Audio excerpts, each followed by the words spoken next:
All right, guys. So today we're going to continue from where we ended last time. And we are now looking at how insulin is synthesized or produced. All right.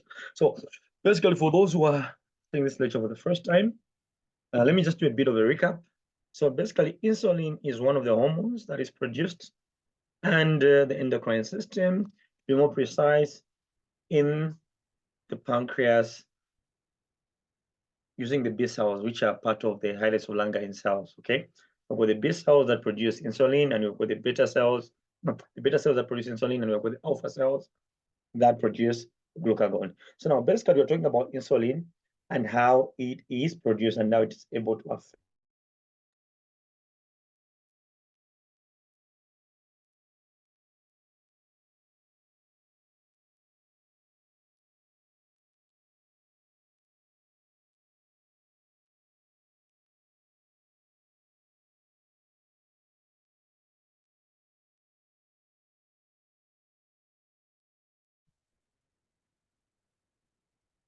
Okay, so now, yeah, I just lost a bit of network there. All right, so now what you're seeing there is the stages on how insulin is produced. So you can see that this is a flow chart trying to show us the stages on how insulin is produced. Okay, so you can see that this is showing a sequence. Okay, so you can see that we have got insulin has got two parts. There's the B chain and the A chain, and also the C chain. But the C chain is just basically peptides or peptide C that's being shown there. All right. So you can see there that you have got what we call pre-pro insulin. Okay. So this is happening in what we call the endoplasmic reticulum. That's where you're going to find pre-pro insulin, because insulin is made by the ribosomes in the beta cells, to be more precise, the rough endoplasmic reticulum of the beta cells, right? So now as it goes on or as it matures, you're going to see that it's going to change. So the first place is saying insulin synthesis is stimulated by glucose or feeding and decreased by fasting. So when you are feeding, that's when you have got plenty of sugars in your body, to be more precise, glucose. So during this time, that's when there's a large production of insulin. The threshold of glucose-stimulated insulin secretion is about 100 milligrams per deciliter. Glucose rapidly increases the translation of the insulin messenger RNA and slowly increases the transcription of the insulin gene. So basically what they're just trying to describe here is what you learned under cell physiology, or what the DNA does, okay? As you know that the DNA is not responsible for transporting the genetic material outside the cell. It only forms a copy which is known as messenger RNA, and that messenger RNA handles the rest, right? Then on the second part, you are going to see that a B chain there and a chain. So there's going to be cleaving or cutting off part of the pre-pro insulin, okay? Then we are going to have what we call pro-insulin. So this was discussed in our previous lecture, right? Then after that, you are now going to go and package in the Golgi apparatus to form what we call insulin. So if you can see that insulin only has two parts, there's the B chain and the A chain. The polypeptide C is cut off or cleaved off so that we can get an active form of insulin. Let's go to the next slide.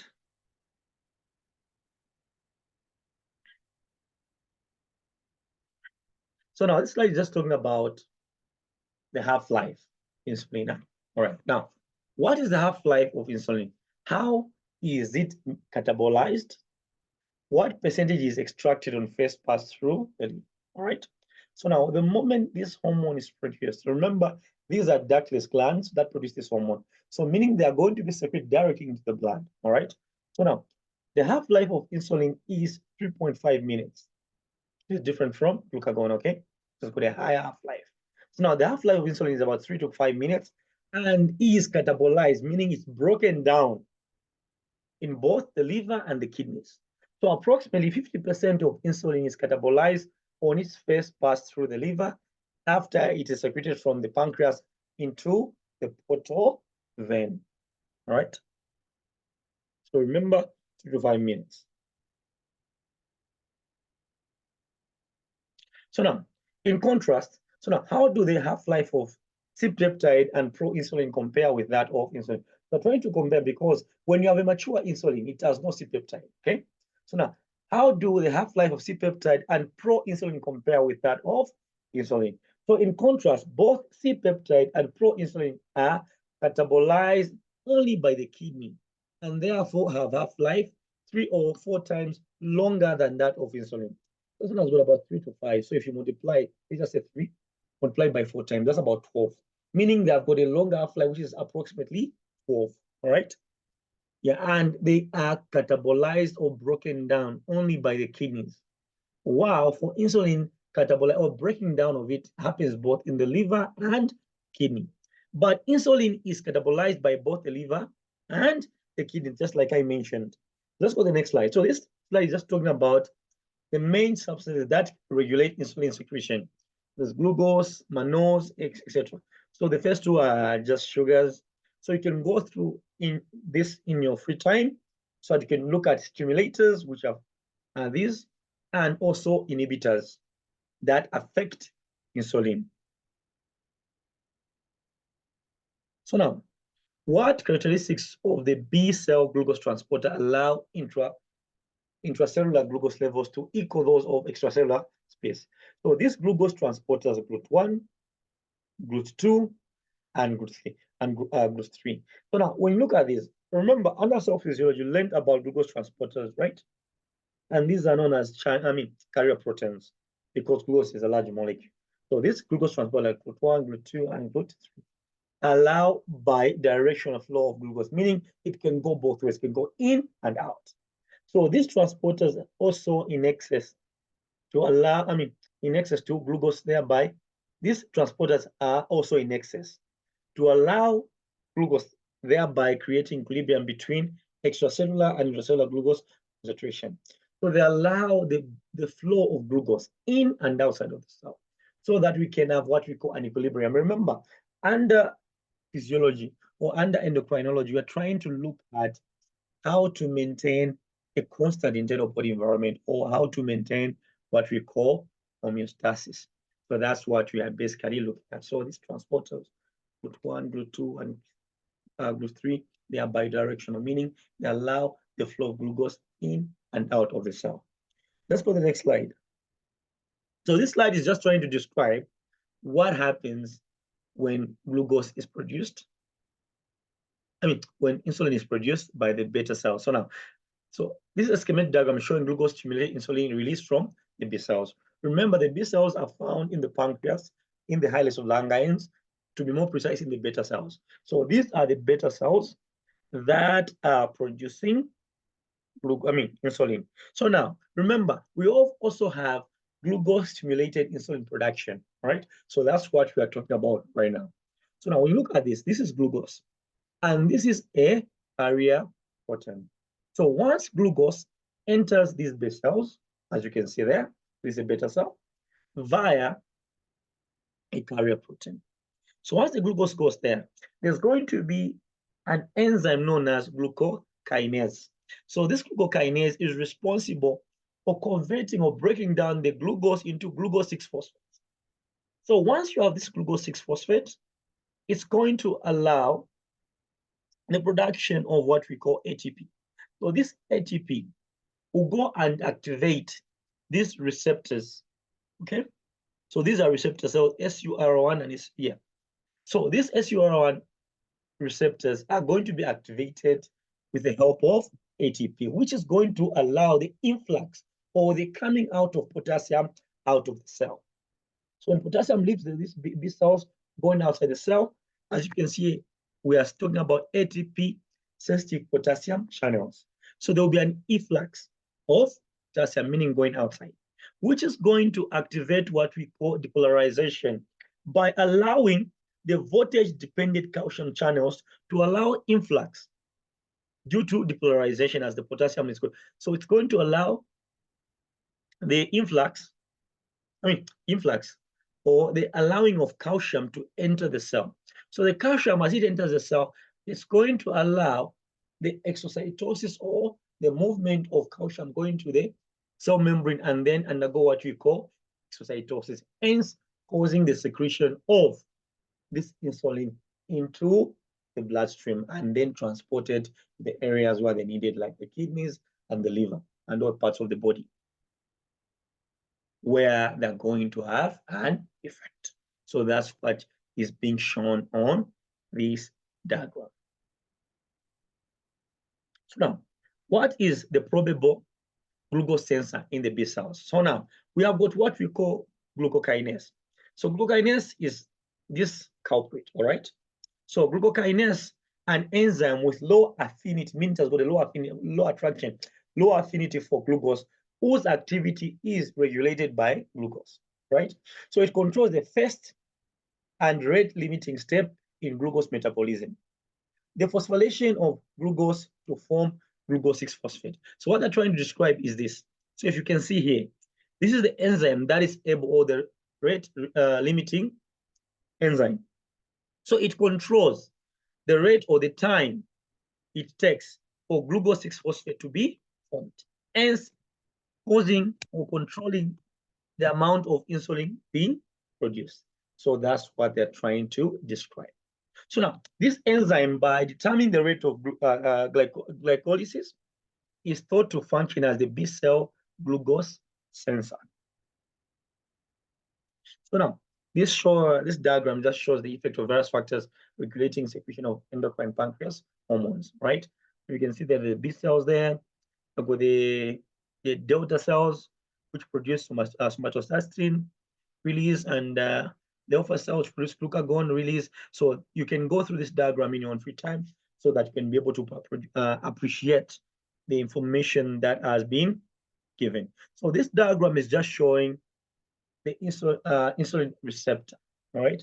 So as you can see here, you're going to find that we have got what we call the insulin receptor. This is the tetramer, okay, meaning it has got 4 parts. So we have got 2 alpha subunits and we have got 2 beta subunits. So if you can see there, we've got a cell membrane, extracellular fluid, and intracellular fluid. So this is known as insulin receptor that is being shown here.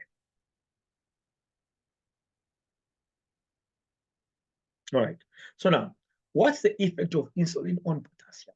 How does insulin affect potassium, right? So now, the first bullet reads, insulin causes potassium to enter cells with a resultant lowering of the extracellular potassium concentration.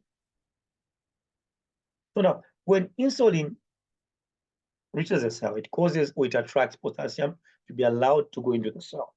So infusion of insulin and glucose significantly lower the plasma potassium level in normal individuals and are very effective for temporary relief of what we call hyperkalemia. This is when a person has got a high level of potassium in the blood. Then hypokalemia often develops when patients with diabetic acidosis are treated with insulin. The reason for the intracellular migration of potassium is still uncertain. However, insulin increases the activity of sodium potassium ATPase in cell membrane so that more potassium is pumped into the cell. So this diagram is just showing the different parts or mechanism of insulin action. So this is showing the different effects of insulin. So now if you can see here, so this is known as the insulin receptor that's being shown. As you said, it's a tetramer. As we said, it's a tetramer, 2 alpha subunits and 2 beta subunits, as you can see. Then there's a phosphate being there found, right? So you can see there we have got what we call IRS, and there's a phosphate bound there, right? So we are going to have about 3 mechanisms, right? So there's the metagenic effect, metagenic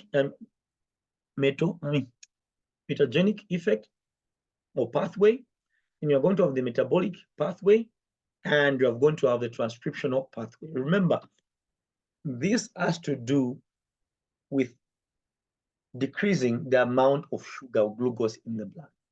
So these all 3 effects, their major role is to result in the reduction of glucose in the blood. All right. So we can start with this one. So you're going to find that under metabolic pathway, We can have mTOR or protein synthesis, which is also going to what you're going to look at there, or protein synthesis. Yeah, but we have got PI3K and GSK3P.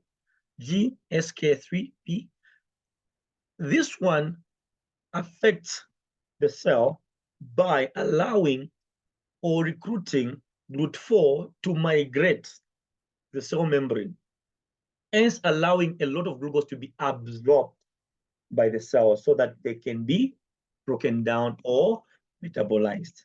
That's one stage, all right? Then when you look at PI3K to GSK3, this has an effect on forming what we call glycogen storage. Like in the liver, you're going to find that we store glucose in form of glycogen. Then on the other side, you're going to find that the mitogenic pathway has to do with MAP kinase, all right? MAP kinase, which has to do with mitogenic effect, all right? Then when you look at transcriptional pathway, this has to do with looking at how we talk about converting or changing the excess glucose into lipids, which is known as lipogenesis. Then you're also going to, that's increasing lipogenesis, meaning forming a lot of adipose tissue. And you're also going to have what we call gluconeogenesis, lowered glyconolysis, lowered in adipogenesis, increase, also decrease and increase of adipokinase. So these are the these are the steps or stages or the effects on how insulin can act on the body and be able to elicit an effect. So we are going to end on this lecture. The rest of the information that follows, you can go through the PowerPoint and be able to connect. Thank you very much for the time and have a blessed